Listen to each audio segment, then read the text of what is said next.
وعباد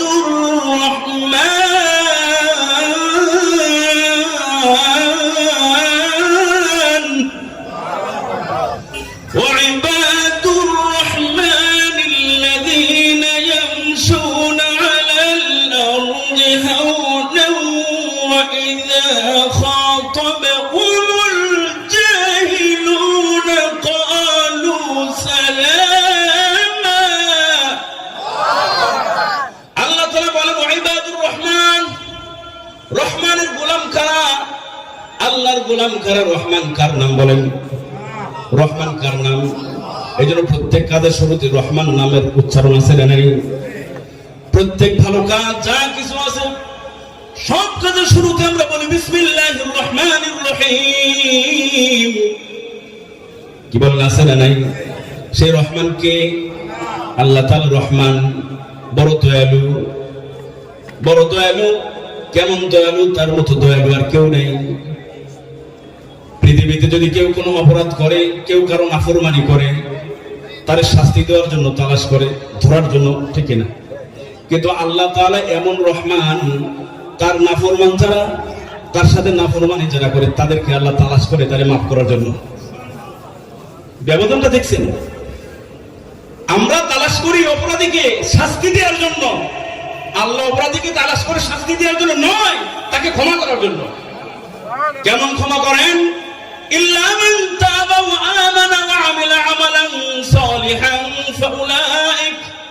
ফাউলাইকা ইউবাদদিলুল্লাহু সাইয়্যাতিহিম হাসানাত। যারা ঈমান আনয়ন করে, ওয়া আমিলা সালিহা, নেক আমল শুরু করে দেয়, ফাউলাইকা ইউবাদদিলুল্লাহু সাইয়্যাতিহিম হাসানাত। আল্লাহ তাআলা বলেন তার জীবনের গুনাহগুলো পরিবর্তন করে, রিফাইনিং করে আমি আল্লাহ নেকিতে পরিণত করে দেই। সুবহানাল্লাহ। এমন দয়া করার কোথায় আছে? শুধু গুনাহ মাফ করতেই জানেন না, গুনাহটারে আবার নেকি বানায় দেয়। এই জন্য এমনও হবে হাসরের মাঠে বিশাল বড় বড় গুনাহগার, কিন্তু আল্লাহর কাছে খাস তওবা করছে, নেক আমল শুরু করে দিয়েছে, ওই সমস্ত লক্ষ কোটি গুনাহগুলো আল্লাহ তাআলা নেকি বানায় দিবেন। তো অনেক মানুষ আফসোস করবে, কিন্তু তো সারা জীবন নাফরমানি করছে, এ আবার এত বড় নেকিওয়ালা হইল কেমনে? ওই যে আল্লাহর ওয়াদা আছে, ফাউলাইকা ইউবাদদিলুল্লাহু সাইয়্যাতিহিম হাসানাত ওয়া কানা আল্লাহু গফুরুর রহিম। আল্লাহ শুধু গফুর না, আবার রহিম, ক্ষমা করে, আবার এই গুনাহটারে আবার নেকি বানাইতে পারে। সুবহানাল্লাহ। সেই আল্লাহর গোলাম যারা হবে, রহমানের গোলাম, ওয়াইবাদুর রহমান, আমরা সবাই আল্লাহর গোলাম, ঠিক কিনা? আল্লাহর গোলামের কাজ হলো আল্লাহ তাআলা যেভাবে চলতে বলেছেন, যা আদেশ করেছেন, যা নিষেধ করেছেন, সেই হুকুমগুলো মেনে চলা, আদেশকে গ্রহণ করা, নিষেধকে বর্জন করে ফেলা, এটা হলো আল্লাহর গোলামের কাজ। গোলামকে তার মনিবের হুকুম মেনেই চলতে হবে। একবার হাসান বসরি রাহমাতুল্লাহ আলাইহি বাজার থেকে গোলাম, আগের যুগে গোলামের সিস্টেম ছিল, গোলাম কিনে নিয়ে আসছে। নিয়ে এসে গোলামকে বলছে, গোলাম তুমি কি ধরনের খাবার পছন্দ করো? গোলাম বলতেছে, গোলামের নিজস্ব কোনো চাহিদা হয় না, মনিব যেটা দেয় ওইটাই তার খাবার। এরপর হাসান বসরি রাহমাতুল্লাহ বলেন, ও গোলাম কেমন পোশাক পরতে পছন্দ করো? গোলাম বলে, হুজুর গোলামের পোশাকের ব্যাপারে নিজস্ব কোনো চাহিদা নাই, মনিব যেটা দেয় এটাই তার পছন্দ। এরপরে আবার বলেন, গোলাম আচ্ছা কি ধরনের রুমে, কামরার মধ্যে, বাসায় অবস্থান করতে পছন্দ করো, আরাম করতে, ঘুমাইতে পছন্দ করো? এখানে গোলাম উত্তর দেয়, হুজুর গোলামের নিজস্ব কোনো পছন্দ নাই, মনিব যদি 10 তলায় রাখে সে 10 তলায় থাকবে, মনিব যদি গাছতলায় রাখে সে গাছতলায় থাকবে, এটাই হলো গোলামের বৈশিষ্ট্য। এই কথা বলার সাথে সাথে হাসান বসরি রাহমাতুল্লাহ অজ্ঞান হয়ে পড়ে গেছে। কিছুক্ষণ পরে জ্ঞান ফিরছে, ফেরার পরে বলছে, তোমারে আজাদ করে দিলাম, যাও। সুবহানাল্লাহ। তোমারে মুক্ত করে দিলাম। গোলাম হতো মুকিরে, হুজুর আমারে টাকা দিয়ে কিনে আনলেন আপনার ব্যক্তিগত কাজ করার জন্য, আমি তো একটা কাজও করলাম না, কোনো খেদমত করতে পারলাম না, আপনি আমার কিছু প্রশ্ন করলেন, উত্তর দিলেন, অজ্ঞান হয়ে গেলেন, কেন আবার আজাদি কেন করলেন, এটা তো বুঝলাম না। তো হাসান বসরি রাহমাতুল্লাহ আলাইহি বলতেছেন, তুমি তো আমার আসল কাজ করে দিয়েছো, তুমি তো আমার আল্লাহর পরিচয় আমার শিক্ষা দিয়েছো, গোলামীর পরিচয় শেখাইছো। কারণ তুমি শেখাইছো যে গোলামের নিজস্ব কোনো চাহিদা থাকে না, মনিব যেভাবে বলে, যেটা বলে সেটাই তার চাহিদা, সেটাই তার কাজ। তুমি তো আমার মওলার, তুমি তো আমার আল্লাহর চিনাইছো। আমি তো তোমার কথার দ্বারা আমার আল্লাহর পরিচয় ভালোভাবে শনাক্ত করতে পেরেছি। তুমি আমার বড় উপকার করেছো, বড় কাজ করেছো। আমি আমার আল্লাহর পরিচয় পেয়েছি, এই জন্য তোমার আজাদ করে দিলাম, তাও তোমার মুক্ত করে দিলাম। তাহলে আল্লাহর গোলাম যারা, তাদের কাজ হবে মুনিবের মানসা অনুযায়ী নিজের জীবনকে পরিচালনা করা। ইবাদুর রহমান আল্লাযীনা ইয়ামশুনা আলাল আরদি হাওনা, বিশেষ গুণ হলো জমিনের মধ্যে তারা অহংকার নিয়ে চলবে নাকি অহংকার ছেড়ে দিয়ে চলবে? অহংকার বাদ দিয়ে ইয়ামশুনা আলাল আরদি হাওনা, নরম ভাবে চলবে। উলামায়ে কেরামের মধ্যে এই সিফত দেখবেন, কত নরম ভাবে চলে জমিনে, কত মর্যাদার অধিকারী, কত সম্মানের অধিকারী, স্বাভাবিকভাবে জমিনে চলতেছে। কারোর সাথে কোনো গ্যাঞ্জাম নেই, কেউ ধাক্কা দিলেও তারা ধমকও দেয় না। এই জন্য আল্লাহ রাসূল ছিলেন সর্বোচ্চ গোলাম।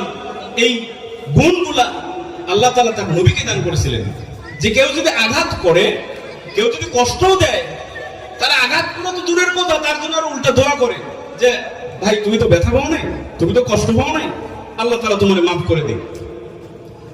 একবারের ঘটনা এমন হয়েছে, আল্লামা যায়েদ তখনও মুসলমান হয় নাই। আল্লাহ রাসূল সাল্লাল্লাহু আলাইহি সাল্লাম সাহাবীদেরকে নিয়ে বসে আছেন। এমন সময় আল্লামা যায়েদ আল্লাহ রাসূলের কলার ধরছে, কলার ধরে চাকুরি দেয় আর বলে, এই মুহাম্মদ, তোমার কাছে আমি কিছু পাওনা আছে, কিছু পাই, অর্থ পাই, আমারে দাও না কেন? তোমরা আসলে, তোমাদের বংশ আসলে ভালো না, তোমরা টাল বাহানা করো, মানুষকে ঘোরাও, তোমাদের জবানের ঠিক নাই। এইভাবে আল্লাহ রাসূল সাল্লাল্লাহু আলাইহি ওয়াসাল্লামকে কষ্ট দিচ্ছেন, কিন্তু আল্লাহ রাসূল কিছু বলে না। ওইদিকে হযরত ওমর পাশে বসা, ওমর রাদিয়াল্লাহু তাআলা আনহু এত রাগ হয়ে গেছেন, তরবারি বের করে ফেলছেন, দানি ইয়া রাসূলুল্লাহ সাল্লাল্লাহু আলাইহি ওয়াসাল্লাম আদরিবু উনুকা, ইয়া আল্লাহর রাসূল আমাকে অনুমতি দেন এই বিয়াদবের গর্দান উড়াই দেব। কারণ ওমর নরম না গরম? কথা কয় না কে? ওমর নরম না গরম? কেমন গরম, কথায় কথায় তরবারি বের করে দেন। এত চেতা, এটা ইসলামের জন্য, ইসলামের মহব্বতে, রাসূলের মহব্বতে তো তাদের দিল ভরপুর। রাসূলের সাথে বিয়াদবি করবে আর ওমর বসে বসে দেখবে, এটা তো হইতেই পারে না। কি আমরা কি দেখবো নাকি? আমরা কি বরদাস্ত করবো? আল্লাহ রাসূলকে নিয়ে কি কটূক্তি করবে, কুৎসারণা করবে, বদনাম করবে, আমরা জীবন থাকতে তা হতে দেব না। ঠিক কিনা করে বলেন? আমরা কোনোদিন তা মেনে নিতে পারি না। এই জন্য দেখেন না, উলামায়ে কেরাম হুঙ্কার দেয়, বাংলার যে কোনো জায়গায় কোনো বেয়াদব যদি রাসূলকে নিয়ে, কোরআনকে নিয়ে কটূক্তি করে, উলামায়ে কেরাম তখন আর জেলের ভয় করে না। ঠিক কিনা করে বলেন? আয়না ঘরের ভয় করে না, নিজের জীবনকে বাঁচিয়ে রেখে প্রকাশ্যে তার বিরুদ্ধে দাঁড়িয়ে যায়। ঠিক কিনা করে বলেন? এটা উলামায়ে কেরামের জিম্মাদারি। সে তো জিম্মাদারি দায়িত্ব পালন করে, এই জন্য ভয় নেই। কিসের ভয়? মৃত্যু একদিন হবে, নাকি বাঁচতে পারবো? মরণের হাত থেকে বাঁচা যাবে না? মরণের হাত থেকে বাঁচা যাবে না। মরণ হবেই হবে, তবে সেই মরণটা যেন আল্লাহর পথে হয়। আল্লাহর পথে যদি মরণ হয়, সেই মরণ মরণ নয়, সেই মরণ হলো জীবন। আল্লাহ তাআলা বলছেন, ওয়ালা তাকুলু লিমান ইউকতালু ফি সাবিলিল্লাহি আমুত বাল আহইয়াউ ওয়ালাকিন লা তাশউরুন, বাল আহইয়াউ ওয়ালাকিন লা তাশউরুন। যারা আল্লাহর পথে শহীদ হয়, আল্লাহর জন্য জীবন উৎসর্গ করে, তাদেরকে তোমরা মৃত বলো না, বরং তারা জিন্দা। বাল আহইয়াউ ওয়ালাকিন লা তাশউরুন, তোমরা কিন্তু অনুভব করো না, বুঝো না। তারা জিন্দা। শহীদদেরকে আল্লাহ জিন্দা বলছেন, জীবিত বলছেন। পৃথিবীর সমস্ত মানুষকে মুর্দা বলছেন মৃত্যুর পরে, কিন্তু একমাত্র শহীদদের ব্যাপারে আল্লাহ তাআলা বলছেন তারা মুর্দা নয়, তারা মৃত নয়, তারা জীবিত। বলেছেন কে? এজন্য হযরত ওমর তরবারি বের করেছে, আল্লাহর রাসূল রাগ হয়ে গেছে, ওমর বেয়াদবি করলে আমার সাথে করেছে, তুমি কেন রাগ হইলা? বসো, ইজলিস ইয়া ওমর, বসো, তোমার সাহস তো কম না, আমি নবী এখানে বসে আমার সাথে, সে আমার কাছে পাওনাদার, সে আমার সাথে খারাপ ব্যবহার করতে পারে, তুমি এখানে কেন দাঁড়িয়ে গেলে? এখন তোমার শাস্তি হলো আমার কাছে যা পাই এটা তো পরিশোধ করবাই, আরো বেশি করে দিয়ে দিবা, যাও। তরবারি বের করলে এই জন্য জরিমানা হলে আরো বেশি করে দিয়ে দিবা। তোমার তো আল্লাহ রাসূলের আদেশ না, মাথার উপরে চলে গেছে, আস্তে করে নিয়েছে, আসো তোমার পাওনা সব দিয়ে দিব, আমি দিয়ে দিব, নিয়ে যাচ্ছে। পাওনা দিতে গিয়ে হযরত ওমর আস্তে আস্তে বলে যে, আচ্ছা আল্লামা যায়েদ, তুমি না একজন বড় ইহুদিদের বড় পণ্ডিত আলেম, তোমাদের ব্যাপারে আল্লাহ তাআলা কোরআনে আয়াত নাযিল করেছেন, ইয়ারিফুনাহু কামা ইয়ারিফুনা আবনাহুম, যে বেঈমান যারা আছে ইহুদি খ্রিস্টান, এরা নবীকে এমন চেনা ছিল যে তার সন্তানের চেয়ে বেশি চিনে। তো তুমি একজন আলেম হয়ে নবীকে চিনতে পারো না? ওমর, চিনতে পেরেছি, তবে একটা পরীক্ষা করতে বাকি ছিল, যে তারে আঘাত করলেও সে জবাব দেয় না, আরো ভালো উত্তম আচরণ করে। এটা কেমনে সম্ভব? একজন মানুষ কেমনে পারে তারে আঘাত করব? এই পরীক্ষাটা করার বাকি ছিল ওমর। আমি তো পরীক্ষা করতে আসছি আল্লাহ রাসূলকে। ওমর বুঝতে আর বাকি নাই, পরীক্ষা হয়ে গেছে, উনি রাসূলুল্লাহ পরীক্ষা পাস করে ফেলেছেন। আমি আমার চিনতে ভুল হয় নাই যে উনি আল্লাহর রাসূল। শেষ পরীক্ষা ছিল তাকে পরীক্ষা করার, পরীক্ষা হয়ে গেছে ওমর, আর দেরি করতে চাই না, আমার নিয়ে চলো নবীর কাছে, কালেমা পড়ে এখন আমি মুসলমান হইতেছে। আল্লাহ রাসূলের হাতে হাত রেখে আল্লামা যায়েদ কালেমা পড়ে মুসলমান হয়ে গেছে, সুবহানাল্লাহ। কেন? ওই যে রাসূলের আদর্শ থেকে গোলাম, গোলাম কারে বলে? তার আখলাক হবে নরম, গরম না। এজন্য আল্লাহ তাআলা বলেছেন, আলা কুনতা ফাযদান কালিদান কলবিলান ফাদদু মিন হাওলিক। আপনি যদি নবী গরম হন, আপনার আশেপাশে কাউরে পাবেন না। এই জন্য দেখবেন কোন নেতা যদি উল্টাপাল্টা আচরণের হয়, এলোমেলো আচরণের, তার পক্ষে মানুষ কিন্তু সাপোর্ট করে না। যার ব্যবহার ভালো, আচরণ ভালো, আখলাক ভালো, তারে সবাই ভালোবাসে, ঠিক কিনা যদি বলেন? আখলাক ভালো হইতে হবে, আখলাক এটা সম্পদ। আখলাক ভালো করেন, পৃথিবীর সমস্ত মানুষ আপনাকে সিলুট দিবে, ঠিক কিনা করে বলেন? আর আখলাক যদি, চরিত্র যদি খারাপ হয়, আপনি মানুষের মহব্বত পাবেন না। উপরে উপরে সালাম দিবে, পিছনে বলবো হালায় বালা না, কথা কয় না কেন? উপরে উপরে সালাম দেবে, পিছনে বলবো কি হালায় বালা না, এটা চিনি কয় নম্বরের? হ্যাঁ, এই হলো বিষয়। তো আখলাক ভালো লাগবে। আল্লাহ রাসূলের আখলাক দেখে বেঈমান কালেমা পড়ে মুসলমান হয়ে গেছে। এটা হলো গোলামের শ্রেষ্ঠ গোলামের গুণ। আল্লাযীনা ইয়ামশুনা আলাল আরদি হাওনা ওয়া ইযা খাতাবাহুমুল জাহিলুনা ক্বালু সালামা। যে তারে কেউ খারাপ ব্যবহার করবে, তার সাথে সে ভালো আচরণ করবে। কোন মূর্খ মানুষ যদি, কোন সাধারণ মানুষ যদি, অবুঝ মানুষ যদি আপনার সাথে খারাপ আচরণ করে, আপনার দায়িত্ব হলো আপনি তার সাথে ভালো আচরণ করবেন। পারবো না ইনশাআল্লাহ? এটা হলো ভালো মানুষের গুণ, ঈমানওয়ালার গুণ। এটা হলো ভালো মানুষের আখলাক। এই আখলাক আল্লাহ তাআলা পুরোপুরি ভাবে তার নবী মুহাম্মদ সাল্লাল্লাহু আলাইহি ওয়াসাল্লামকে দিয়েছেন। এই নমুনা একটা পাওয়া যায়, একটাই, সেই নমুনায় পরিপূর্ণ, সেটা মুহাম্মদুর রাসূলুল্লাহ সাল্লাল্লাহু আলাইহি ওয়াসাল্লাম। এই জন্য আল্লাহ তাআলা তার নবীকে এই গুণ দান করেছেন। মানুষ তার সাথে খারাপ আচরণ করে, কিন্তু আল্লাহ রাসূল তার সাথে খারাপ আচরণ করে না, প্রতিশোধ নেয় না। কারণ ওই যে আল্লামা যায়েদ যখন কলার ধরছে, আল্লাহ রাসূল যদি অনুমতি দিত, সে কি মাথা নিয়ে যাইতে পারতো না? মাথা নিয়ে যাইতে পারতো না। তারপরে আল্লাহ রাসূল সাল্লাল্লাহু আলাইহি ওয়াসাল্লাম শক্তি সামর্থ্য থাকার পরেও ধৈর্য ধারণ করেছেন, নিজেকে ছোট করে দিয়েছেন, নরম করে দিয়েছেন। তো বিনিময়ে কি হয়েছে? নাম করে একজন আল্লামা যায়েদ, একজন বড় ইহুদি পণ্ডিত, বড় একজন বিখ্যাত আলেম, সে কালেমা পড়ে মুসলমান হয়ে গেছে। ইসলামের উপকার হয়েছে কিনা বলে? ইসলামের উপকার হয়েছে। এজন্য নরম আখলাক লাগবে, সহিষ্ণু আখলাক লাগবে, তাহলে মানুষ আপনার জন্য দোয়া করবে প্রাণ ভরে। এই আখলাক অর্জন করবো তো ইনশাআল্লাহ। খারাপ মানুষ আচরণ খারাপ করতেই পারে, এই জন্য কি আমিও তার সাথে খারাপ আচরণ করবো? একজন মানুষ উল্টা পাল্টা চলে, সে আপনার গালি দিল, এখন আপনিও যদি সম্মানী ব্যক্তি হোক গালি দেন, তো আপনার মধ্যে আর তার মধ্যে তফাৎ থাকলো? এই জন্য কুকুরের কাজ কুকুর করেছে, কামড় দিয়েছে পায়, কুকুরের পায়ে কামড় দেওয়া কি মানুষের স্বভাব হয় নাকি? কুকুর আপনার পায়ে কামড় দিতেই পারে, আপনার কি উল্টা তুই আমার কামড় দিচ্ছিস আমিও তোর কামড় দিব, বুঝলাম তো একই হয়ে গেলেন। এই জন্য না ওয়াইদা খাতাবাহুমুল জাহিলুনা ক্বালু সালামা, কোন অবুঝ মানুষ মূর্খ মানুষ যদি তোমার সাথে খারাপ আচরণ করে তাহলে আল্লাহর গোলাম আল্লাহর খাস বান্দার বৈশিষ্ট্য হলো সে কোনোদিন তার সাথে খারাপ আচরণ করবে না। এটা হলো আল্লাহর গোলামের বৈশিষ্ট্য গুণ। ওয়াইদা খাতাবাহুমুল জাহিলুনা ক্বালু সালামা ওয়াল্লাযীনা ইয়াবিতুনা লিরাব্বিহিম সুজদান ওয়া কিয়ামা। আল্লাহ তাআলা বলেন আল্লাহর গোলামের আরো কিছু বৈশিষ্ট্য আছে। ওয়াল্লাযীনা ইয়াবিতুনা লিরাব্বিহিম সুজদান ওয়া কিয়ামা, তারা রাত্র অতিবাহিত করে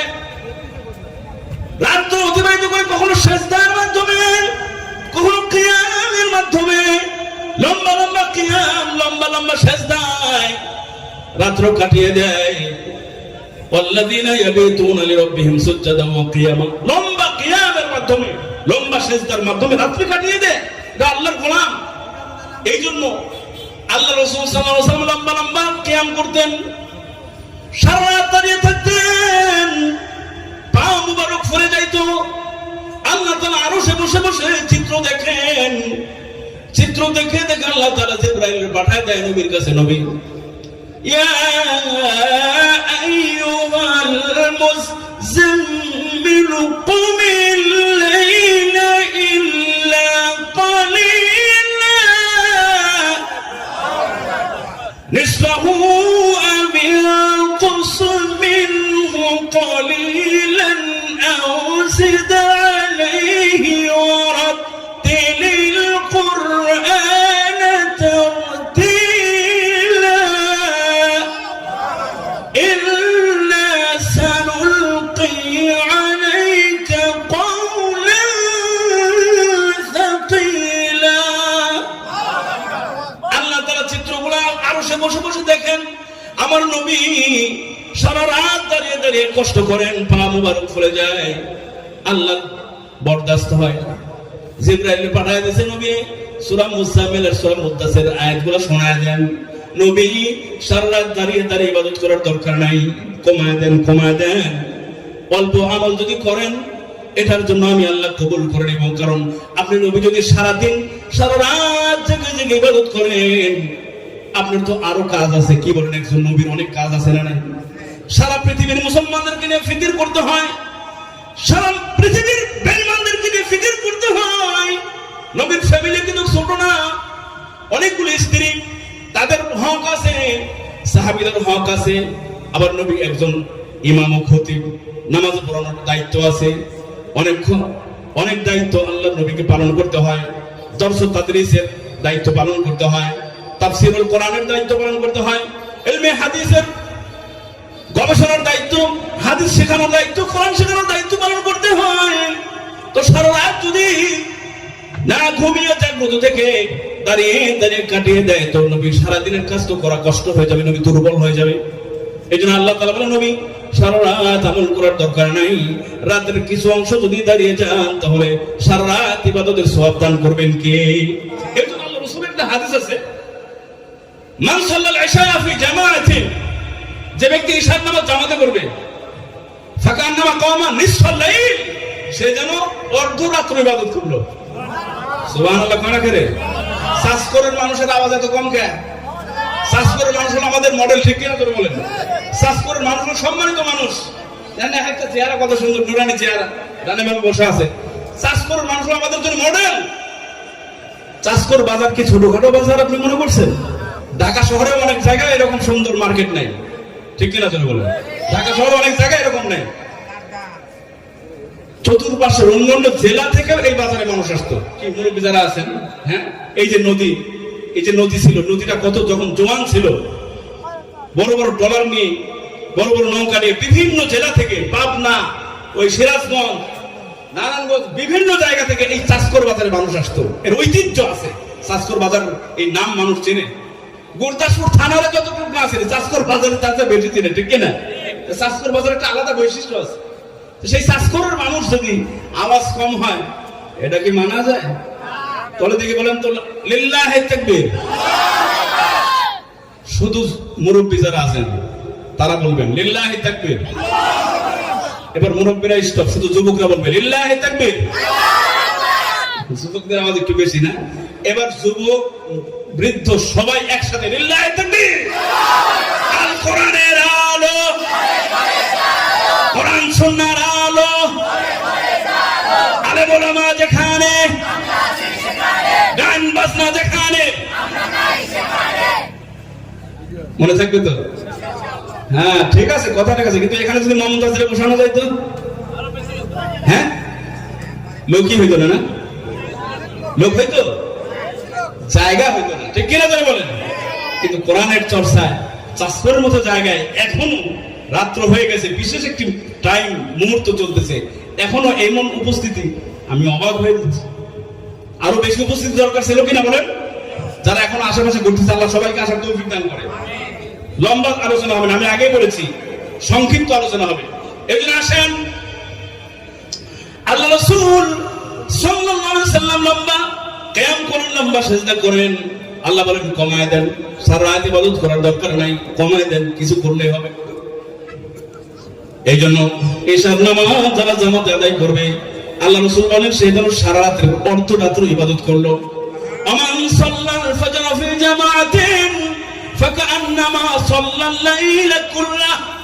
আল্লাহ রাসূল বলেন আর যে ব্যক্তি ফজরের নামাজ মসজিদে এসে জামাতে আদায় করবে, সে যেন সারা রাত দাঁড়িয়ে দাঁড়িয়ে ইবাদত করলো। সুবহানাল্লাহ। আরে আমল সহজ, আল্লাহকে রাজি করা সহজ, বেশি লাগে না। কোন মানুষ যদি ঈশার নামাজ আর ফজর নামাজ, এর এখানে কারণ আছে, ঈশার নামাজ আর ফজর নামাজ কিছু মানুষের জন্য কঠিন। তারা কারা জানেন? তারা হলো মুনাফিক। এটা আল্লাহ রাসূল বলছেন, মুনাফিকদের কাছে ঈশার নামাজ আর ফজর নামাজ বড় কঠিন। কারণ ফজর নামাজের টাইমে ঘুমের মজা কম না বেশি? হ্যাঁ, এই মজা কি ছাড়া যায়?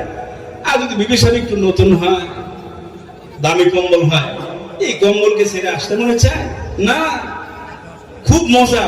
এই জন্য আল্লাহ বলছে বান্দা ঘুমে তো কি মজা, এই টাইমটা ঘুমের মজা ছেড়ে যদি আমাকে সিজদা করতে পারো, এর সাথে কোটি কোটি গুণ মজা তোর জন্য আমি জান্নাতের মধ্যে রেডি করে রেখেছি। সুবহানাল্লাহ। পারবো না ইনশাআল্লাহ? 5 ওয়াক্ত নামাজ জামাতে পড়তে রাজি আছি কারা কারা? আল্লাহর ঘরে তুলে দেখাই। আল্লাহ সবাইকে কবুল করেন। এই জন্য আলহামদুলিল্লাহ,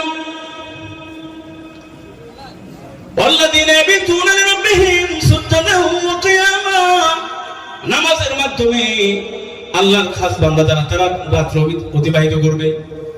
বিশেষ করে ফজর নামাজের মূল্য কিন্তু অনেক বেশি, কারণ ফজর নামাজের কষ্ট বেশি। আর একটা কথা রাখবেন মুসলমান, যে ইবাদতে যত কষ্ট, যত পরিশ্রম বেশি হবে, ওই ইবাদতের সওয়াবও তত বেশি, ঠিক কিনা? কারণ দেখেন, কোন নামাজের ব্যাপারে বলা হয় নাই যে নামাজ পড়লে সারা রাত বা সারা দিনের ইবাদত হবে, কিন্তু ফজর নামাজ মাত্র 2 রাকাত ফরজ আর 2 রাকাত সুন্নাত। এটা যদি কোনো বান্দা জামাতে আদায় করে, আল্লাহ রাসূল বলেন সারা রাত ইবাদত করার সওয়াব তার আমলনামায় লেখা হয়। এই যে ফজর নামাজ কাজা করা যাবে না। কেমন করে ঘুমাও তুমি, কেমন করে ঘুমাও তুমি ফজর করে কাজা, এমন তো হতে পারে জোহরে জানাজা তোমার, এমন তো হতে পারে জোহরে জানাজা, ঠিক কিনা? মুসলিম হয় না জন্ম নিলে মুসলমানের ঘরে, কাফের মুমিন তফাত হয় নামাজের উপরে, ঠিক কিনা? মুসলিম হয় না জন্ম নিলে মুসলমানের ঘরে, কাফের মুমিন তফাত হয় সালাতের উপরে। এই জীবন সালাত তোমার, এই জীবন নামাজ তোমার, হয় না যেন কাজা, এমন তো হতে পারে জোহরে জানাজা তোমার, এমন তো হতে পারে জোহরে জানাজা। বেনামাজির লাশ কবরেতে রাখবে রে যখন, মাটির চাবায় পাজরের হাড় ভাঙবে রে তখন। বেনামাজির লাশ কবরেতে রাখবে রে যখন,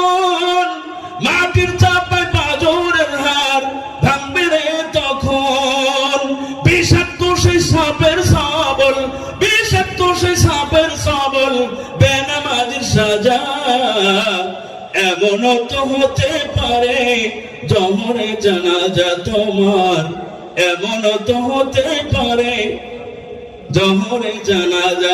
কেমন করে ঘুমাও তুমি সবাই, কেমন করে ঘুমাও তুমি ফজর করে কাজা, এমন তো হতে পারে জহরে জানাজা তোমার, এমন তো হতে পারে জহরে জানাজা। ঠিক কিনা? হইতে পারে কিনা?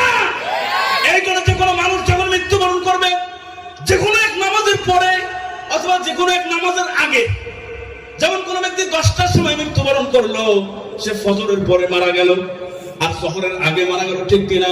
মুসলমান একটা কথা খুব খেয়াল করে মনোযোগ দিয়ে শুনবেন, এই সবকটা মনে রাখবেন। আপনার মরণ যেন এমন সময় না হয় যে তার আগের নামাজ আপনি কাজা করছেন। আপনার মৃত্যু যেন এমন না হয় যে আগের ওয়াক্ত নামাজ আপনি মিস করে ফেলছেন। বিষয়টা যদি এমন হয় আগের নামাজটা যদি মিস হয়ে যায়, আপনার কিন্তু হিসাব দেওয়ার কোনো রাস্তা নাই। কারণ যার নামাজ নাই তার কোনো আমল আল্লাহ তাআলা কবুল করে না। ঠিক কিনা? যার জীবনে নামাজ নাই তার হাজার সুবহানাল্লাহ সুবহানাল্লাহ আলহামদুলিল্লাহ তাসবিহ হবে, লাভ নাই। কি ঠিক কিনা জোরে বলেন? এজন্য নামাজ আগে, যার নামাজ ঠিক হয়ে যাবে তার সমস্ত আমল ঠিক হয়ে যাবে। যার নামাজ ঠিক আছে তার দোয়াও কবুল হবে। আজকে আমরা অনেক সময় দোয়া নেওয়ার জন্য বড় বড় হুজুরদের কাছে যাই, হুজুর দোয়া করেন, দোয়া করেন, খুব সমস্যার মধ্যে আছি, কিন্তু লোকটা নামাজ পড়ে না। কোন বেয়ার নামাজ যদি শুধু এই চাষকর বাজারের জামে মসজিদের ইমাম নয়, বাইতুল মুকাররম মসজিদের ইমাম নয়, ওই ফিলিস্তিন বাইতুল মুকাদ্দাসের ইমাম নয়, কোন বেয়ার নামাজ যদি কাবা ঘরের ইমামকে দিয়ে তার পক্ষে দোয়া করায়, তার সামনে তার পক্ষে দোয়া কিন্তু কবুল হবে না। কারণ কি? বেনামাজির উপরে আল্লাহ রাগ, বেনামাজির উপরে আল্লাহ অসন্তুষ্ট হয়ে গেছেন। এই জন্য আল্লাহর কাছে, আল্লাহকে আপনি অসন্তুষ্ট করে অন্যকে দিয়ে দোয়া করাইয়া দোয়া কবুল করাবেন, এত সহজ না। আগে আল্লাহকে রাজি করতে হলে ইমাম সাহেবের কাছে যাওয়ার দরকার নাই। আপনি দোয়া করবেন তো যিনি দোয়া কবুল করবেন তিনি কে? আগে নামাজ ঠিক করেন, আগে নিজের আমল আকীদা একিদ ঠিক করেন। আপনাকে আরেকজনের কাছে দোয়া নিতে হবে না। আপনার দোয়া যখন দোয়া করবেন তখন কবুল যিনি করবেন তিনি কে? এই জন্য মুসলমান নামাজ লাগবে। এই জন্য তো আল্লাহর বান্দার খাস গুণ হলো ওয়াল্লাযীনা ইয়াবিতুনা লিরাব্বিহিম সুজদান ওয়া কিয়ামা। আল্লাহর খাস বান্দা যারা, তারা আল্লাহকে সিজদা করবে, সারা রাত সিজদা করতে থাকবে, দাঁড়িয়ে দাঁড়িয়ে নামাজ পড়তে থাকবে। এজন্য হযরত ওসমান রাদিয়াল্লাহু তাআলা আনহু 2 রাকাত নামাজে পুরা 30 পারা কুরআন খতম করে দিয়েছেন। সুবহানাল্লাহ। এশার নামাজ হয়ে গেছে, আবার নতুন করে নিয়ত বানছে, আল্লাহু আকবার, সূরা ফাতিহা পড়ছে, এরপর সূরা বাকারা পড়ছে। আলিফ লাম মিম যালিকাল কিতাবু লা রাইবা ফীহি হুদাল লিল মুত্তাকিন।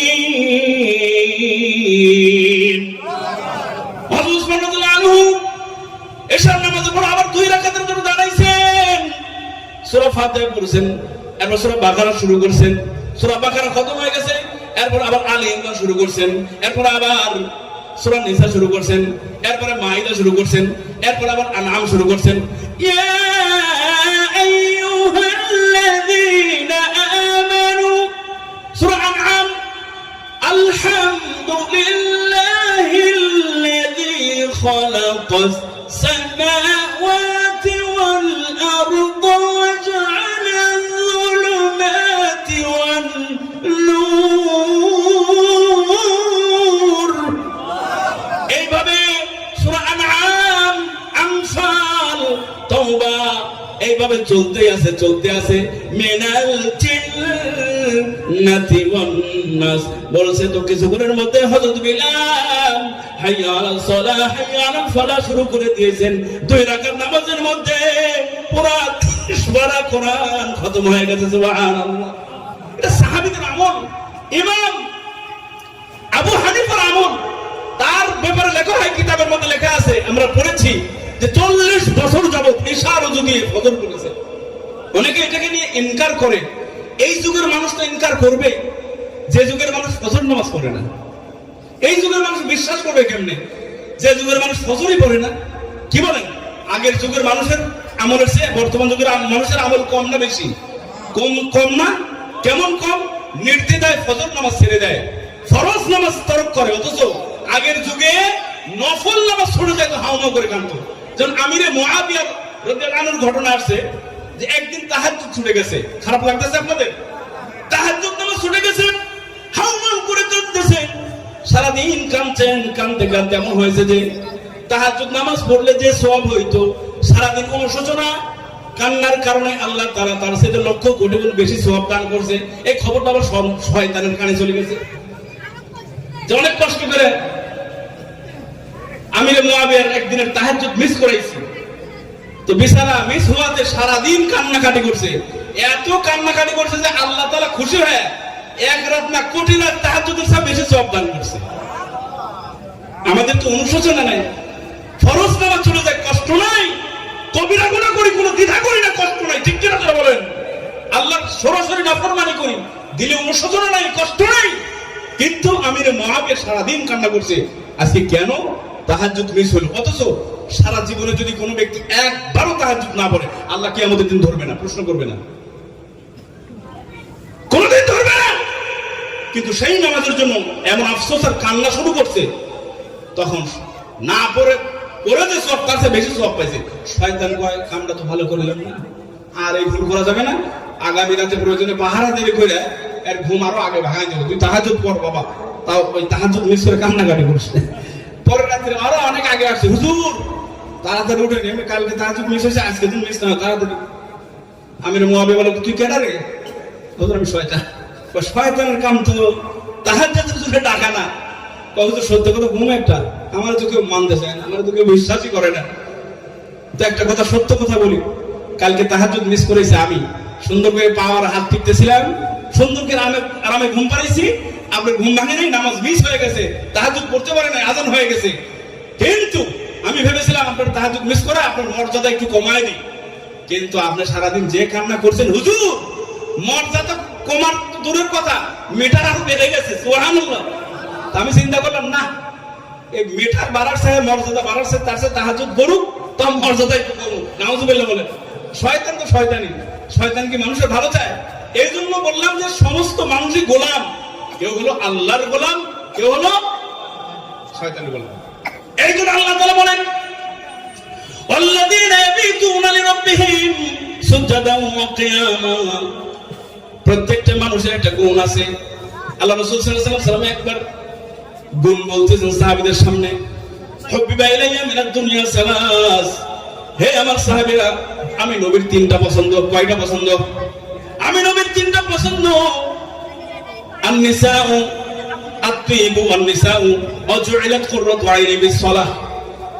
মহিলাদেরকে আমার পছন্দ, নারী জাতিকে আমার বড় পছন্দ। কারণ নারী জাতি হলো মায়ের জাতি, আর মায়ের পায়ের নিচে জান্নাত দিবেন কে? তাহলে মায়ের দাম আছে না নাই? এর জন্য নারী জাতিকে আমি বড় পছন্দ করি। নারী জাতি মহব্বতের পাত্র, সম্মানের পাত্র, পছন্দ করি। এই জন্য আল্লাহ তাআলা বলেন, নবী আপনি যেহেতু নারীকে পছন্দ করেন, আমি এই পৃথিবীর মধ্যে সর্বশ্রেষ্ঠ উম্মত যে আবু বকর, তার মেয়েটারে আপনার ঘরে দিয়ে দিলাম আপনার বিবি হিসাবে। সুবহানাল্লাহ। আপনি যে নারী পছন্দ করেন, এই জন্য আয়েশা সিদ্দিকার মতো একজন নারী আপনার ঘরে পৌঁছায় দিলাম। এরপর নবীর পছন্দ সুগন্ধি, সুঘ্রাণ নবীর পছন্দ। এই জন্য আল্লাহ তাআলা নবীকে বলেন, নবী আপনি সুঘ্রাণ পছন্দ করেন, সুগন্ধি আপনার পছন্দ, যান নবী আমি তাহলে আপনার পুরো দেহটারে সুঘ্রাণ করে দিলাম। এই জন্য নবী যদি প্রস্রাব করে, বাথরুম করে, পায়খানা করে, সাহাবায়ে কিরাম বলেন ওই পায়খানা যে জায়গায় করছে সেখান থেকে সুঘ্রাণ ছড়ায়। সুবহানাল্লাহ। প্রস্রাব করছে সেখানে সুঘ্রাণ ছড়ায়। এত সুঘ্রাণ, নবী শরীর ঘামে, ঘাম এত সুঘ্রাণ যে পৃথিবীতে এত দামি, এত সুঘ্রাণের আতর কোনো দোকানে পাওয়া যায় না। কারণ কি? নবী সুঘ্রাণ পছন্দ করেন। এরপরে আরেকটা হলো ওয়াজুইলাত কুররাতু আইনি বিস-সালাহ। নবী নামাজকে পছন্দ করেন। নবী বলে জুইলাত কুররাতু আইনি বিস-সালাহ, নামাজ আমার চোখের শীতলতাকারী, চক্ষু শীতলকারী, নামাজকে পছন্দ। আল্লাহ বলে, নবী আপনি নামাজ পছন্দ করেন, জান জান জান আপনার 50 ওয়াক্ত দিয়ে দিলাম, যেহেতু আপনি পছন্দ করেন। মেরাজের রাত্রে কয় ওয়াক্ত দিয়েছে? কথা বলেন না কেন? কয় ওয়াক্ত? ঠান্ডায় জমে যাচ্ছেন, জমে যাচ্ছেন। আওয়াজ দেন তাহলে শরীর গরম হয়ে যাবে, ঠিক কিনা? জোরে বলেন, আওয়াজ দিতে হবে। একটু তাকবীর দেন, লিল্লাহি তাকবীর। আল কোরআনের আলো, কোরআন সুন্নাহর আলো জ্বলবে তো? সংসদে জ্বালতে হবে, ঠিক কিনা? জোরে বলেন। আমাদের দেশের সংসদ যদি supreme court, high court, supreme court সব জায়গায় যদি কোরআন দিয়ে চালানো হইতো, তাহলে এই দেশটা স্বর্ণের দেশ হইতো কিনা? জোরে বলে। কোন দুর্নীতি থাকতো? চুরি থাকতো? লুটপাট থাকতো? বদমাশি থাকতো? দেশের সম্পদ চুরি করে বিদেশের বাড়ি থেকে বাড়ি করতে পারতো না? আজকে হাজার হাজার কোটি টাকা চুরি করে বিদেশে পাচার করছে, আছে না নাই? এক একটা নেতার বিদেশের শত শত ফ্ল্যাট, শত শত বাড়ি, ড্রাইভারের, পিয়নের শত শত কোটি টাকার মালিক হয়ে গেছে। দেশের সম্পদ কি করে চুরি করছে, কি করে লুটপাট করছে, এটা আল্লাহর কাছে দোয়া করবো। আমরা তো শক্তি দিয়ে কিছু করতে পারবো না, দোয়া করবো আল্লাহ সমস্ত লম্পটদের থেকে, দুর্নীতিবাজদের থেকে আমাদের দেশকে রক্ষা করেন, ঠিক কিনা? জোরে বলেন। এই জন্য মুসলমান আল্লাহর গোলাম হইতে হবে, খাস গোলাম, যার মধ্যে নামাজ পছন্দ। এই জন্য নবী বলে, নামাজ গুলো আমার পছন্দ, চক্ষু শীতলকারী। এই কথা যখন বলতেছেন, পাশেই হযরত আবু বকর সিদ্দিক বসে আছেন, তিনিও দাঁড়িয়ে গেলেন, বলেন, হুজুর আপনার যেহেতু তিনটা পছন্দ, আমি আবু বকরের তিনটা পছন্দ। কি শুনলেন? তিনটা। হযরত আবু বকর বললেন, হুব্বিবা ইলাইয়া মিনাদ দুনিয়া সালাস। নবী, আপনার যেমন তিনটা প্রিয় বস্তু আছে, আমি আবু বকরের তিনটা পছন্দ। নবী বলেন, কি কি পছন্দ বলো আবু বকর? আবু বকর বলেন, আন-নাযরু ইলা ওয়াজহি রাসূলিল্লাহ। আমার প্রথম নাম্বার পছন্দ হলো আপনার চেহারা দেখা, আপনার দিকে তাকিয়ে থাকা, আপনাকে দেখে দেখে তৃপ্তি নেওয়া, এটা আমি আবু বকরের বড় পছন্দ। এই জন্য তো আল্লাহ তাআলা আবু বকরের জন্য নবীকে 3 দিন 3 রাতের জন্য হেরা গুহার মধ্যে পৌঁছা দিয়েছে। আবু বকর, ভালো করে দেখো, তুমি তো নবীকে দেখা পছন্দ করো না? তোমার কাছে বড় তৃপ্তিদায়ক রুচির কারণ নবীকে দেখা। দুনিয়ার কেউ যখন নবীকে দেখবে না, তুমি শুধু একা একা 3 দিন 3 রাত খালি দেখতেই থাকবা, দেখতেই থাকবা। সুবহানাল্লাহ। কাগর রাখে নাই। ইদ হুমা ফিল গারিব ইদ ইয়াকুলু লিসাহিবিহি লা তাহজান ইন্নাল্লাহা মা'ানা, সূরাতুত তাওবা 10 নম্বর পারা আবু বকরের শানে আয়াত নাযিল হয় যে গুহার মধ্যে কেউ নাই, আল্লাহ রাসূল আর আবু বকর। আল্লাহ রাসূল নিজের রানকে নবীজির জন্য বালিশ বানিয়ে দিয়েছেন। নবীজি আবু বকরের রানের উপরে মাথা রেখে ঘুমায়, যেন মনে হয় রেহালের উপরে কোরআন শরীফ রাখা আছে। সুবহানাল্লাহ। আল্লাহ বলে, আবু বকর ভালো করে দেখো, কেউ নাই, আর তুমি একাই দেখো, তুমি যে নবীর চেহারা দেখতে পছন্দ করো। এরপর আবু বকর বলেন, ইনফাকু মালি আলা রাসূলিল্লাহ। আমার আরেকটা প্রিয় বস্তু হলো আল্লাহর রাসূলের জন্য, আল্লাহর রাসূল খালি হুকুম করবে, দিনের জন্য মাল খরচ করা আমার বড় পছন্দ। নবী যখনই বলবে দিনের জন্য এইটা লাগবে সেইটা লাগবে, নবী বলতে দেরি, আবু বকর হাজির করতে দেরি হয় না। সুবহানাল্লাহ। ইনফাকু মালি আলা রাসূলিল্লাহ। নবী আপনার জন্য, আপনার আহ্বানে মাল খরচ করা আমার জন্য পছন্দ। কি মাল কি সবাই খরচ করতে পারে? অনেক মানুষ আছে প্রয়োজনে জীবন দেব, মাল দেব না, আছে না নাই? হের কাছে হের জীবনের চেয়ে মালের দাম বেশি। আসলে কি জীবনের দাম বেশি না মালের দাম বেশি? সাজ করে মানুষ না বুঝলে তো মুশকিলের মধ্যে আছি। জীবনের দাম বেশি না মালের দাম বেশি? আরে মিয়া, জীবনের দাম বেশি। জোরে বলেন, কিসের দাম বেশি? জীবনের দাম বেশি। মাল তো জীবন থাকলে আরো কত আসবে, কিন্তু জীবন যদি চলে যায়, কোটি কোটি টাকার মাল আছে ঘরে, স্বর্ণ অলংকার ভরা, আপনার কোনো লাভ হবে?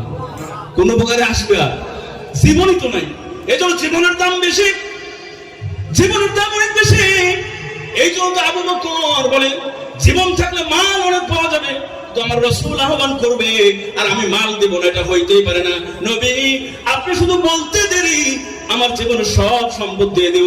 এই জন্য আল্লাহ বলে, আবু বকর তুমি রাসূলের জন্য মাল খরচ করা বড় পছন্দ করো, আমি আল্লাহ তোমার দিলকে ওইভাবেই বানিয়ে দিলাম, তোমার দিলকে এমন স্বচ্ছ করে দিলাম, প্রশস্ত করে দিলাম যে তুমি শুধু দান করবে, দান করতে করতে মজা পাও, শান্তি পাও। এই জন্য আল্লাহ তাআলা আবু বকরকে জান্নাতে উচ্চ মাকাম দান করবে, কারণ আবু বকর দান করতে পছন্দ করে। কিন্তু আমাদের যুগে টাকা ভালো কাজে খরচ করা কিন্তু পছন্দ করি না। এই একই মানুষটার যদি যাত্রার জন্য, গানের জন্য 10,000 চাঁদা চাওয়া হয়, চাঁদা দেয়, নেত্রী দেয়, কিন্তু যদি বলা হয় মাহফিলের জন্য 2,000 টাকা, হুজুর খুব সমস্যায় আছি, আছে না নাই? তখন খুব সমস্যায় আছি, কিন্তু এই লোকটার যদি গানের জন্য আর যদি কোনো সন্ত্রাসারে পাইছে ডাকাতে, যা আছে দে, যা আছে যা তাদের বের কর, না হলে খবর আছে, দেখবো যে তখন সব দিয়ে দেবো, ঠিক না? কিন্তু ভালো কাজে খরচ করতে চায় না। কিন্তু আবু বকর সিদ্দিক, আল্লাহ রাসূল বলছে কার কি আছে নিয়ে আসো। খয়বরের যুদ্ধের সময় অর্থ লাগবে, মাল লাগবে, অস্ত্র লাগবে, বহন লাগবে, কার কি আছে নিয়ে আসো। সবাই যার যার মতো নিয়ে আসছে। আবু বকর সিদ্দিক রাদিয়াল্লাহু তাআলা আনহু সে বলছেন একটা টুকলা টুকলা বেঁধে নিয়ে আসছে, নবীর সামনে রাখছে। নবী দেখে বুঝতে পারছেন আবু বকর যে কিভাবে আসছে, কে নিয়ে আসছে দেখেই বুঝতে পারছেন, অনুমান করতে পারছেন। আল্লাহ রাসূল বলে নাই আবু বকর কি কি আনছো এটা বলে নাই। নবী বলছে আবু বকর তুমি কি রেখে আসছো, কারণ নবী দেখেই বুঝতে পারছে কি পরিমাণ আনছে, দেখেই বুঝতে পারছে। এজন্য বলছে কি আবু বকর বাসার জন্য কি রেখে আসছে। সবাই বলছে কি আনছো দাও, কি আনছো দাও, ওমর কি আনছো, উসমান কি আনছো, আলী কি আনছো, তলহা, জুবাইর কি আনছো দাও, আব্দুর রহমান ইবনে আউফ তুমি তো ধনী কি আনছো দাও। কিন্তু আবু বকর কি বলে জানেন, কি রেখে আসছো। কারণ আবু বকর রেখে আসে নাই। আবু বকর বলতেছেন ইয়া রাসূলুল্লাহ আবকাইতুল্লাহ রাসূলা, আমি আমার ঘরে আমার আল্লাহ এবং রাসূলকে রেখে আসছি। কিছু নাই, কিছু নাই। মানুষকে দেওয়ার মতো, আল্লাহর কাছে দেওয়ার মতো যদি কোনো জিনিস থেকে থাকে আমার ঘরে, সেই জিনিসটা একটা সুই পর্যন্ত রেখে নাই নবী, আপনারা হবেন আমি সব নিয়ে আসছি। আল্লাহ বলে তাই নাকি, আমার নবীর সব দিয়ে দাও। ওয়ালা সাউফা ইয়ারদা, ওয়ালা সাউফা ইয়ারদা, ওয়ালা সাউফা ইয়ারদা। আবু বকর তুমি সব দিয়ে দাও আমার নবীকে, আমি আল্লাহ তোমাকে এমন দিয়া দিব পৃথিবীর মানুষ অবাক হয়ে দেখবে যে আবু বকরকে আল্লাহ কিয়ামতের দিন হাসরের মাঠে কি দেয়। সুবহানাল্লাহ, তুমি আমার নবীকে সব দিয়ে দিছো, আর আমি আল্লাহ বলছি তোমারে দেবো না, আমি আল্লাহ তোমারে সব দিয়ে দিব। সুবহানাল্লাহ। এই জন্য মুসলমান আল্লাহর রাস্তায় দান করার দরকার আছে না নাই? যখনই আহ্বান আসে রাজি আছেন ইনশাআল্লাহ, সাধ্য অনুযায়ী দান করবে। আবু বকর যেমন করেছেন, জীবনে সব কিছু নিয়ে আসছেন। কোন কোন বর্ণনায় আসছে যে সালাত সব পরে আসছে, কিছু কোন মধ্যে জিবরাইল আসছে, নরমাল পোশাকে আসছে। জিবরাইলের শরীরে ওই পোশাক, আবু বকরের শরীরে যেই পোশাক। আল্লাহ রাসূল একবার আবু বকরের দিকে চায়, আর একবার জিবরাইলের দিকে চায়, একবার এই দিকে আবার ওই দিকে। কারণ হলো আল্লাহ রাসূল হয়তো মন হয়ে গেছে, কি রে আবু বকরের পরনে যে পোশাক, জিবরাইলের পরনে সেই পোশাক। জিবরাইল বুঝতে পারছে, বলে নবী আপনি আশ্চর্য হচ্ছেন আমার গায়ের পোশাক থেকে, যে আমি আবু বকরের মতো পোশাক পরছি, আশ্চর্য হয়ে গেছেন। কিন্তু এর চাইতে আরো আশ্চর্যের বিষয় হলো আসমানে যত ফেরেশতা আছে, যত লক্ষ কোটি ফেরেশতা, অগণিত ফেরেশতা আছে, আল্লাহ তাআলা আজকে আবু বকরের সম্মানে আবু বকরের রঙে রঙিন করে দিয়েছে। সুবহানাল্লাহ। আবু বকর যে পোশাক পরছে, আসমানের সমস্ত ফেরেশতাদেরকে আল্লাহ তাআলা ওই পোশাক দিয়ে দিয়েছেন। তাহলে আবু বকরের দাম কত বেশি। এরপরে 3 নম্বরে বলছে অবিন্তি ফি বাইতি রাসূলিল্লাহ, নবী আমার 3 নম্বর পছন্দ হলো আমার একটা মেয়ে আছে আয়েশা, এ যেন আপনার ঘরের সঙ্গে হয়। এটা আমার দিলের বড় চাওয়া, কারণ মেয়ে ছোট তো, নবীর বয়স তখন বার্ধক্যের দিকে চলে যাচ্ছে। এই সময় ছোট 6 বছরের বাচ্চারা বিয়ের প্রস্তাব দেয়া যায়, কিন্তু দিলে বড় কষ্ট। যদি নবীর সাথে একটা সম্পর্ক করতে পারতাম, একটা সম্পর্ক, ওই সম্পর্ক আমি কিয়ামতের দিন আমি আল্লাহর সামনে উত্থাপন করবো। আল্লাহ তোমার বন্ধুর সাথে তেমন সম্পর্ক করতে পারিনি, একটা সম্পর্ক জড়াইছি, আমার মেয়ের সাথে একটা সম্পর্ক জড়াইছি, নবী আমার এটা বড় পছন্দ। নবী হ্যাঁ না কিচ্ছু বলে না। ছোট বাচ্চা, ছোট বাচ্চারা এরকম বয়স্ক লোক নিবে। আচ্ছা বর্তমান যুগে যদি এমন হয়, একজন মুরব্বী 70-60 বছরের মুরব্বী 50 বছর ছোট বাচ্চা 5-6 বছর 7 বছরের বাচ্চারে বিয়ে করছে, এই জিনিসটা এলাকার মধ্যে ভাইরাল হবে না? সব এটা কানা ঘোষা করবে কিনা, বদনাম রটাবে কিনা, যে মুরব্বী মুরব্বী খায় খাম না, এই কাম করছো, এই নিয়ে তোমার আকাম, তুমি শেষ শিশু বাচ্চারও ছাড়লা না, কি বলবে কিনা, কথা কেনা বলবে কিনা? আল্লাহ রাসূল কোনো কথা বলে না। কি রে আবু বকর চাইতেই পারে আমার মহব্বত করে, কিন্তু এত ছোট মেয়েকে আমার ঘরে, এটা কেমন হয়? নবীজি কোনো কথা বলে না। কিছুক্ষণের মধ্যে জিবরাইল আসছে, একটা রেশমি রুমাল নিয়ে আসছে। জিবরাইল নবীর সামনে রেশমি রুমাল নিয়ে আসছে। আল্লাহ তাআলা জিবরাইলকে বলছে, জিবরাইল আমার বন্ধুর বন্ধু আবু বকর, কি বলেন, আপনি যদি ঘনিষ্ঠ বন্ধু কেউ থাকেন, তার যদি কাছের মানুষ, সেও আপনার প্রিয় হয়, কারণ কি? বন্ধুর আত্মীয়। আবার আপনি যে দল করেন সেই দলের আরেক নেতা, আপনি এক নেতা, তো ওই দলের আরেক নেতার আত্মীয়, তো আপনি বললেন আমার দল, আমার দোস্ত, আমার দোস্তের আত্মীয়, আসো তো আমারও তুমি দোলাভাই লাগলো, আসলে নাই তুমি তো আমারও দোলাভাই লাগো, আমার দোস্তের দোলাভাই মানে আমার দোলাভাই, এমন বলে কিনা বলে? এমন বলে। তো আল্লাহ রাসূল সাল্লাল্লাহু আলাইহি সাল্লাম যখন জিবরাইল আলাইহিস সালাম রেশমি রুমালে মা আয়েশার ছবি, আল্লাহ বলছেন হ্যাঁ জিবরাইল জান্নাত থেকে রেশমি রুমাল নিয়ে আয়েশার ছবিটা অঙ্কন করে নবীর সামনে দেখায় বলো, ওকালতি আমি আল্লাহ তাআলা করেছি, আমি উকিল হয়ে গেলাম, এই মেয়েটাকে আমার নবীর বিবি বানাইতে চাই। সুবহানাল্লাহ, আমার নবীর সাথে বিবাহ দিতে চাই, এই ওকালতি আমি আল্লাহ নিজে করলাম। আবু বকরের সৌভাগ্য কেমন, কার বিয়েতে ওকালতি আল্লাহ করে। আমাদের এই জমিনে যদি আমার মেয়ের উকিল, যদিও সিস্টেমটা আসলে সুন্দর না, বাবাই তো বড় উকিল, কি বলেন? মেয়ের গার্জিয়ান সেই তো উকিল, আর একজনের ভাড়া করে, এটা ঠিক না। তো কোন বিশেষ ব্যক্তিকে উকিল বানাইতে পারলে খুব বেজেরে একটা বেড়া মনে করে, দেখছো আমার মেয়ের উকিল অমুক চেয়ারম্যান সাহেব, অমুক এমপি সাহেব, অমুক রাষ্ট্রপতি, আমার মেয়ের উকিল, জানোস না বেড়া, চেনোস আমারে, আমার মেয়ের উকিল হলো অমুক রাষ্ট্রপতি সাহেব, প্রধানমন্ত্রী, আমার মেয়ের উকিল, এটা গর্ব আছে না নাই? তো মা আয়েশার উকিলকে কথা কয় না কে? বুঝেন না, ভাষা বুঝতেছেন না, কি কইবার লাগছি? মা আয়েশার উকিল হয়েছে কে?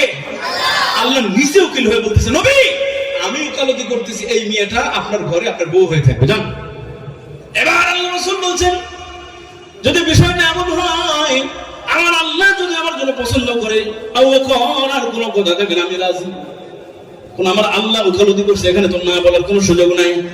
আল্লাহ বলে, আবু বকর আমার বন্ধুকে আপন করে পাইতে চাও, আমার বন্ধু তোমারও বন্ধু, বন্ধুরে মহব্বতের চোখে দেখতে চাও, যাও যাও, গাঢ় সম্পর্ক একটা করে দিলাম, জামাই শ্বশুর বানাই দিলাম। সুবহানাল্লাহ, কি জামাই শ্বশুরের মধ্যে একটা আলাদা আধ্যাত্মিক সম্পর্ক আছে না? ওই যে জামাই শ্বশুর একটা বন্ধন আলাদা। তো আল্লাহ তাআলা হযরত আবু বকরকে নবীর শ্বশুর বানিয়ে দিয়েছেন, মহব্বতের পাত্র বানিয়ে দিয়েছেন। কেন? আবু বকর যে নবীকে ভালোবাসে, এই জন্য আল্লাহ তাআলা আবু বকর কেমন ছিলেন যে আল্লাহর নবীর কথায় মাল খরচ করতে ভালোবাসে। এই জন্য কোরআনে একটা আয়াত নাযিল হয়েছে সূরাতুল বাকারা, আল্লাযীনা ইউনফিকুনা আমওয়ালাহুম বিল-লাইলি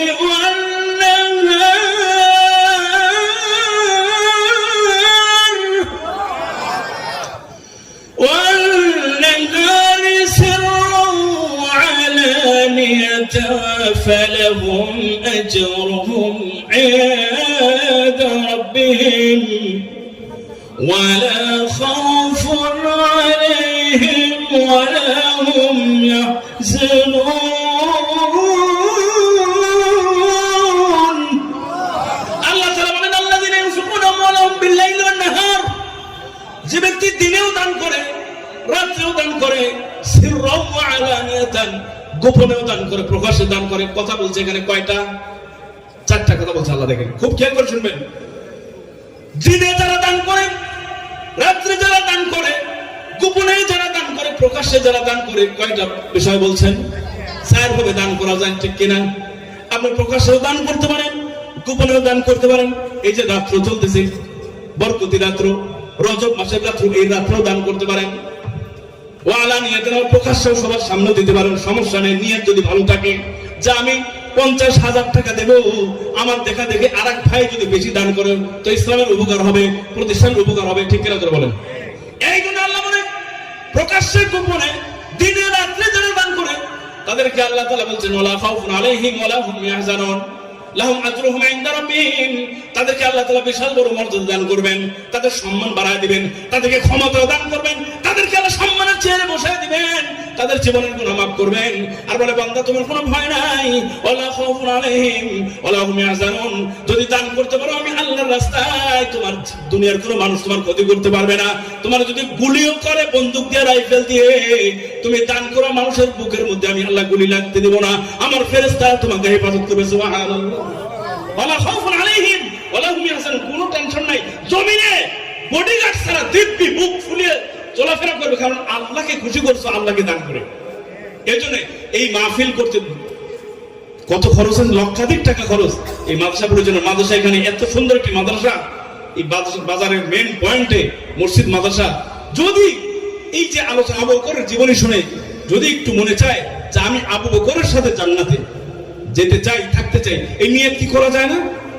অনেকে বলে যে আমি রোনালদোর সাথে থাকতে চাই, আমি মেসির সাথে থাকতে চাই, কিন্তু এখানে যারা আল্লাহর গোলাম তারা বলবে আমি আল্লাহর খাস গোলামদের সাথে, আমি আবু বকরের সাথে হাসরের মাঠে উপস্থিত হতে চাই। এমন নিয়ত করা যায় না? কারা কারা পারবে এই নিয়ত করতে? হাত তুলে দেখেন তো। আল্লাহ সবাইকে কবুল করে। তাহলে একটু আসেন মেহেরবানি করে। এই মাহফিলে লক্ষাধিক টাকা খরচ, লক্ষ লক্ষ টাকা খরচ, ওলামায়ে কিরাম আসেন, মেহমানরা তাদের পিছনে খরচ, মেহমানদের চলতে খরচ, প্যান্ডেলের খরচ, মাইকের খরচ। একটু যদি মেহেরবানি করে, আবু বকর যেমন এই আয়াত যখন নাজিল হয়, আবু বকর 4 ধরনের, আল্লাহ কি বলছে 4 ধরনের কথা বলছে না? তখন আবু বকর 4 ধরনের দান করছে। গোপনে করছে 10,000 দিরহাম, ওই যুগের 10,000। আপনারা এই যুগের 10,000 দিয়ে মনে করেন আমি আবু বকর সমানই দিছি না, ওই যুগের 10,000 টাকা। আর ওই যুগ না, পাকিস্তানি আমলের 10,000 টাকা বর্তমান কত হবে? পাকিস্তান বা ব্রিটিশ আমলের 10,000 টাকা, এটা আপনারা যারা মুরব্বী আছেন, ব্রিটিশ আমলের 10,000 টাকা বর্তমানে কত টাকা হবে? 10 লাখ কইতাছে। ভ্যালু আছে 10 লাখের নিয়ে, কোন যে 10 কোটি। ব্রিটিশ আমলে 1 পয়সায় কত কি পাওয়া গেছে যারা মুরব্বীরা আছেন। তো আবু বকর কোন আমলে দান করছে? আরো কত ব্রিটিশ পার হয়ে গেছে। 1,500 বছর আগে আবু বকর 10,000 টাকা দান করছে প্রকাশ্যে, আর 10,000 গোপনে, 10,000 রাত্রে, 10,000 দিনে। আবু বকর কয় আমার আল্লাহ 4 মডেলে দান চাইছে, আমি আবু বকর 4 মডেলেই আল্লাহকে দিতে চাই। 40,000 দিরহাম এক দিনের মধ্যে, এক রাতের দিনে প্রকাশ্যে আর গোপনে মিলে দান করছে। সুবহানাল্লাহ। তাহলে মনে চায় না সেই আবু বকরের সাথে? চায় না? এমন বুকের পাঠাওয়ালা কেউ আছেন? আমি আবু বকরের মতো, যদিও আমি ওই যুগের 40,000 দিতে পারবো না, কিন্তু বর্তমান যুগের 40,000 টাকা দিতে চাই, এমন কেউ নাই? বুকের পাঠাওয়ালা চাষকর বাজারে, আমি জানি চাষকর বাজারে মানুষের দিল বড়, কোটি কোটি টাকার মালিক তারা, লক্ষ লক্ষ টাকা। এই 40-50,000, 50,000 টাকা আমি একজনের কাছে দাবি করবো। আমার ডানে বামের সামনে আছেন, পিছনেও আছেন। এমন সম্মান কে দিতে চান? কলিজা থেকে তার জন্য দোয়া করবো। আমি কিন্তু গত রাতে খাগড়াছড়ি মাহফিল করছি, খাগড়াছড়ি মাহফিল করছি, দেখি নালা কত দূর, 8 ঘন্টা ঢাকা থেকে গেছে, 8 ঘন্টা, ওইখান থেকে আবার এখানে আসছে, খাগড়াছড়ি থেকে মাহফিল ধরতে আসছি আমি। তাহলে দেখেন, দোয়া করবো। আমি একজন মুসাফিরের মতোই তো নাকি, এত দূর থেকে সফর করা, দোয়া করবো। 50,000 টাকা আমি একজনকে দেখতে চাই। বলেন নামটা বলেন, একটু সবাই শোনায় দেন।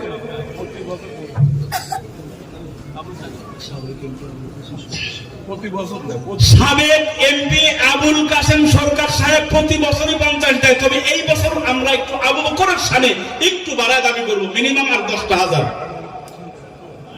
না না, ঠিক আছে দেয়।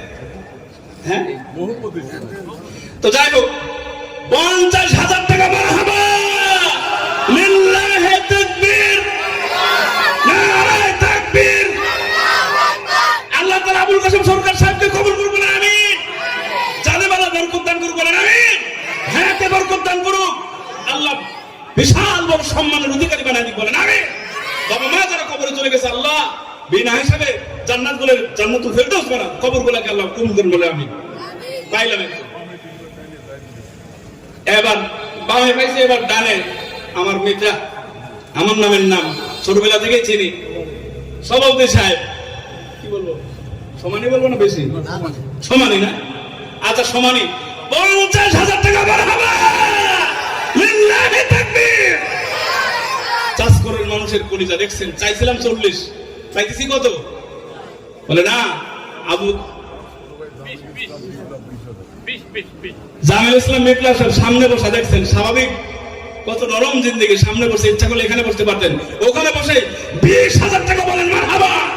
আল্লাহ দানকে কবুল করে নেন, মনের আশা পূরণ করে দেন। আল্লাহ বাবা মা যারা কবরে গেছে, আল্লাহ কবরগুলো জান্নাতুল ফেরদৌস বানায় দেন, বলে আমিন। জি, অল্প সময়ের মধ্যে চলে আসেন, প্রধান বক্তা চলে আসবে। আমার একটু বলা হয়েছে, হুজুর একটু এই কোরআনের পাখিদের জন্য, হ্যাঁ, উসমান রাদিয়াল্লাহু আনহুর কথা যদি আমি তো এক এক সাহাবীর এক এক গুণ বলতে গেলে সারা রাত এই ওয়াজটা আমি শেষ করতে পারবো না। আজকের ওয়াজ আল্লাহ রাসূল বলছে 3টা পছন্দ, আবু বকর বলছে 3টা পছন্দ, এরপরে কিন্তু ওমর বলবে আমারও 3টা পছন্দ আছে। এটা তো বললাম না। এরপর আবার হযরত উসমান দাঁড়িয়ে যাবে, সে বলবে হুজুর আমারও 3টা পছন্দ। কিছুই তো বলতে পারলাম না, কিছুই তো বলতে পারলাম না আজকের ওয়াজের মধ্যে। সারা রাতে এই বয়ান শেষ হবে না, আমি কোনোদিন শেষ করতে পারি নাই। 2-2.5 ঘন্টা ওয়াজ করে এই বয়ান আমি শেষ করতে পারি নাই। তাহলে উসমানও বলবে, উসমানও দাঁড়িয়ে যায় বলে, নবী আমার মন চায় ইসবাউল জিআন ওয়া কিসওয়াতুল উরয়ান, আমার মন চায় মানুষকে খাবার দেওয়া, সারা পৃথিবীর মানুষকে যদি আমি খাওয়াইতে পারতাম। আল্লাহ বলে, উসমান সারা পৃথিবীর মানুষকে খাওয়াইতে মনে চায়, তাহলে তো মালও লাগবে তেমন। কি বলেন? সারা পৃথিবীর না, আপনি পুরা চাষকর বাজারে মানুষের খাওয়াইতে গেলে লক্ষ লক্ষ টাকা লাগবে না খরচ? কিন্তু উসমান বলেন আমার মন চায় সারা পৃথিবীর মানুষকে খাওয়াইতে। আল্লাহ বলে, উসমান তোমার দিলটার এত বড়, সারা পৃথিবীর মানুষকে খাওয়াইতে চাও, তাহলে তো মাল লাগবে। আমি আল্লাহ তোমাকে ধনী বানাই, মাল দিয়ে দিলাম। সুবহানাল্লাহ। এই জন্য দুনিয়াতে আসমানে একজন গণী, আল্লাহুল গণী, আর জমিনে একজন ধনী, তিনি হলো উসমান।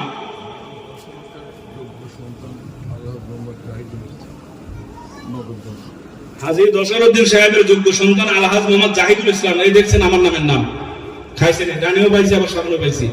নগদ 10,000 টাকা। মারহাবা, লিল্লাহি তাকবীর।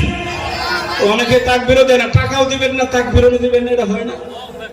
হ্যাঁ, আর কেউ আছেন ডানের বামে, আরো কিছু আছেন, পিছনে আছেন অসুস্থ। আল্লাহ তাআলা এই দানের ওসিলায় আল্লাহ তাআলা পরিপূর্ণ সুস্থতা দান করে, বলেন আমিন। আল্লাহ যারা দান করতেছে 50,000, 20,000, 10,000, 40,000, 30,000, আল্লাহ প্রত্যেককে আপনি সুস্থতার হায়াত দান করে দেন।